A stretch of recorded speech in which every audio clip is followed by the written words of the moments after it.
Salam cinta sahabat semuanya, selamat menikmati Ramadan hari ke-11. Saya ingin mengajak di suasana yang lain karena di belakang saya hamparan sawah yang hijau gitu. Nanti akan saya lihatkan bahwa di beberapa pemandangan ini pemandangan lepas sehingga kita tidak terkungkung dengan sekat-sekat dinding yang biasanya saya pakai untuk syuting, untuk ambil video ya. Hari ini saya teringat dengan satu istilah karena kemarin ada teman saya datang dan kita cerita tentang orang-orang yang selalu ngeyel gitu. Nah kalau di Jawa itu ada istilah maidu, tukang maidu. Jadi di kampung saya dulu itu ada orang yang tukang maidu. Nah kita dulu kan kalau sudah lepas SMA, sudah remaja itu kan dijadwal untuk ronda, untuk ngambil jimbitan beras itu. Kalau dulu kan sumbangannya ke kampung itu kan beras jimbitan. Kenapa dikatakan jimbitan? Karena yang kita sumbang itu ya beras yang sejimbit atau segenggam, dimasukkan di dalam satu kaleng yang ditaruh di depan-depan rumah. Kemudian yang ronda itu ngumpulin beras-beras yang sudah dikumpul-kumpulkan itu. Nah, setiap kali ronda itu ada satu tetangga, ya teman kita juga. Tetapi dia menjadi tukang maidu.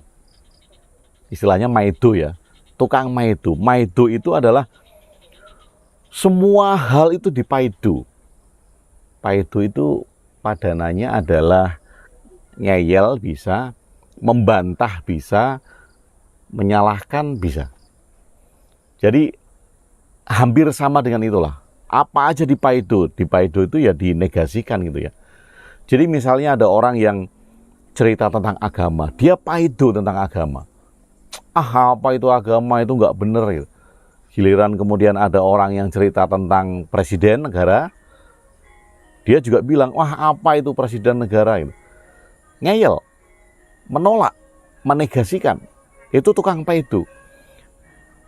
Di kampung itu, kalau ronda nggak ada si tukang paidu ini, nggak rame. Karena nggak ada yang ngeyel. Oh dia akan ngeyel kok setiap kali ada pendapat, entah itu pendapatnya tepat atau tidak, pendapatnya relevan atau tidak, pendapatnya sesuai fakta atau tidak, entah itu orang sedang bercerita tentang apa, semua dipaidu. Pokoknya bagi dia itu maidu semua hal.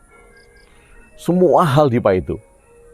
Nah kalau nggak ada dia, si tukang paidu ini nggak rame. Jadi kadang kita itu malah kangen.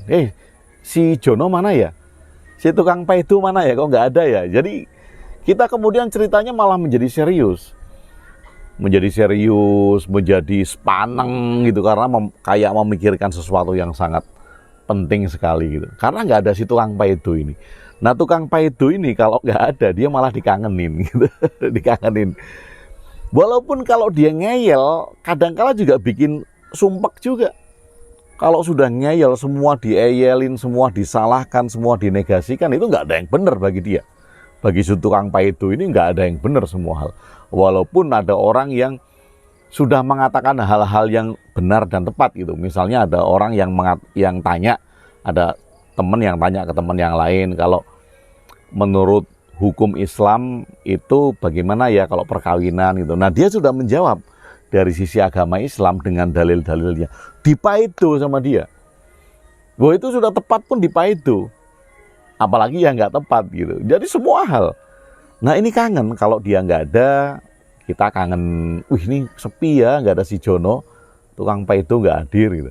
Tapi kalau ada dia, kadangkala nyebelin, bikin sumpek.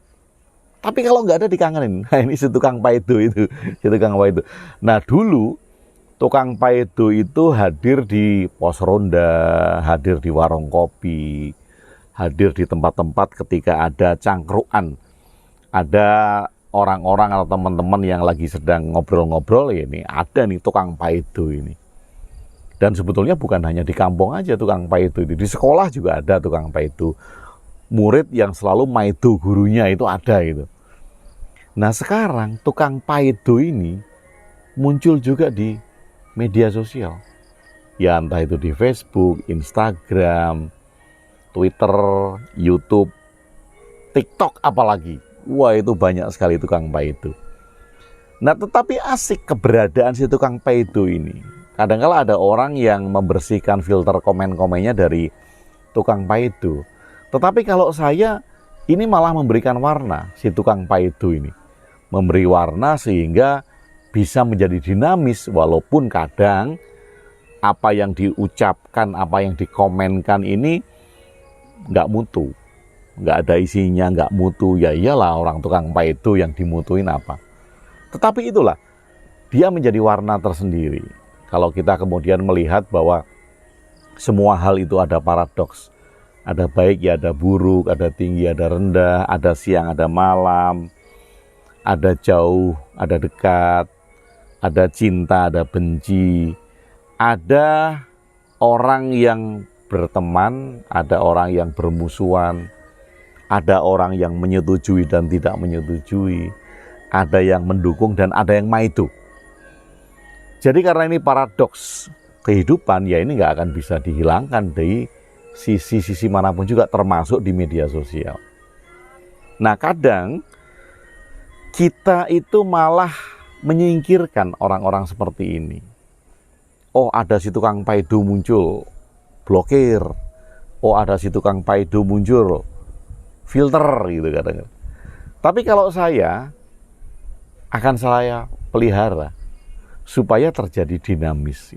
Kecuali kalau memang sudah menyinggung tentang harkat dan martabat atau merendahkan harkat dan martabat. Nah, ini nggak ada toleransi. Kalau saya nggak ada toleransi, karena bagaimanapun juga orang yang kemudian merendahkan harkat dan martabat, menghina, menghujat sih masih oke lah, menghina harkat dan martabat, itu adalah orang yang sudah tidak bisa diajak untuk berteman. Dan itu bukan tukang paido ya, karena tukang paido itu tidak akan menghina harkat dan martabat. Dia hanya maido aja, tugasnya itu ya cuman maido, menyangkal. Tugasnya hanya menyangkal, tidak sampai kepada menghina, tidak sampai kepada menghujat bahkan.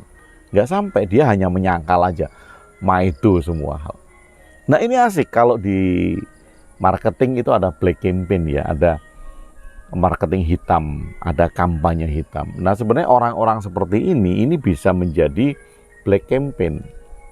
Kalau bagi orang-orang yang mau ya, bagi orang-orang yang mau dan bagi orang-orang yang memang memelihara para tukang maido ini.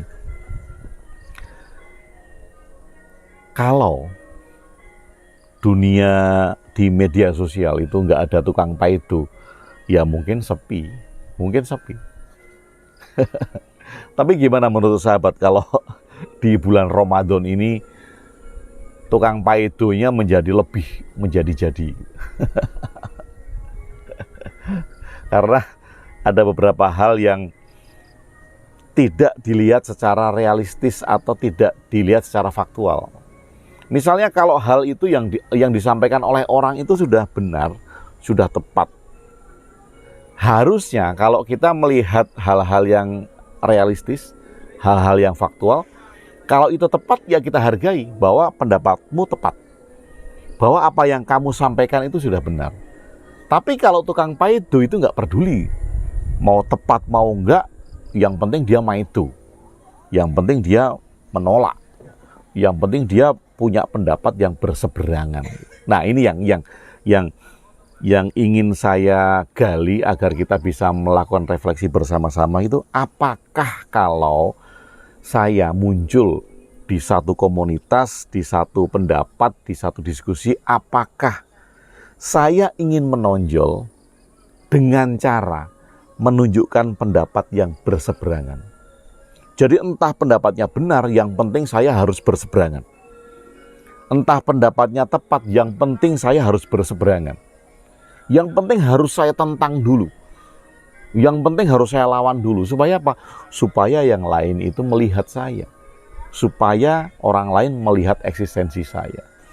Jadi ketika orang menentang orang berseberangan pendapatnya, itu bukan karena sebenarnya dia berseberangan, tetapi hanya karena dia ingin menunjukkan eksistensinya melalui sesuatu yang dilihat beda. Jadi mau apapun ya, dia harus beda. Kalau ada orang yang bilang sependapat dengan agama, dia akan bilang nggak sependapat dengan agama. Kalau ada orang yang bilang tidak sependapat dengan agama, dia akan bilang sependapat dengan agama. Kalau orang bilang Tuhan itu ada, dia akan bilang Tuhan itu nggak ada. Kalau ada orang bilang Tuhan itu nggak ada, dia akan bilang Tuhan itu ada. Pokoknya dia harus berseberangan. Tukang maido, mau gimana coba? Atau sahabat ada yang pernah menemukan bahwa salah satu teman itu menjadi tukang maido. Wah, entah itu di mana saja, tapi teman Anda ini menjadi tukang maido. Nah, kalau Anda menemukan teman Anda ada yang menjadi tukang maido, tolong sharing di komen bagaimana cara Anda menghadapi. Bagaimana treatment Anda terhadap teman Anda yang menjadi tukang maido. Anda apakan ini? Apakah kemudian Anda blokir? Anda keluarkan dari pertemanan Anda? Atau Anda apakan? Kalau Anda menemukan bahwa di lingkaran Anda, teman-teman Anda ini ada tukang maido. Nah, tetapi bukan berarti kemudian blokir orang itu suatu tindakan yang childish. Oh enggak, kalau saya ketika seseorang itu sudah sangat mengganggu, akan saya blokir. Ketika seseorang itu sudah sangat tidak bermanfaat dan sudah sangat toksik untuk perkembangan diri saya sendiri, pasti akan saya blokir. Apapun alasannya. Entah dia itu orang tua, entah dia itu anak muda, entah dia itu anak-anak. Tetapi ketika dia sudah mengganggu privasi saya, akan saya blokir. Dan itu bukan tindakan childish menurut saya. Kenapa? Karena saya pun harus melindungi lingkungan di tempat saya berkembang. Supaya apa? Supaya kita bisa tetap melihat sesuatu dengan jernih tanpa distraksi. Kalau distraksinya kecil-kecil kayak tukang maido tadi, oke lah. Karena itu akan menjadi bunga, akan menjadi dinamika. Tetapi ketika distraksinya itu sudah menyangkut tentang privasi, harkat dan martabat, menghina yang terlalu sangat, kemudian mengancam bahkan mengadu domba, bagi saya nggak ada pilihan lain, blokir atau delete akun. Nah, bagi teman-teman, kembali ke tukang maido tadi. Yuk sharing yuk, apakah Anda menemukan tukang maido, apakah teman Anda ada yang jadi tukang maido, bagaimana treatment Anda dan bagaimana Anda memperlakukan teman-teman Anda yang ketika dia hadir, dia selalu menjadi tukang maido. Terima kasih, selamat menikmati Ramadan hari ini. Salam cinta dan bahagia.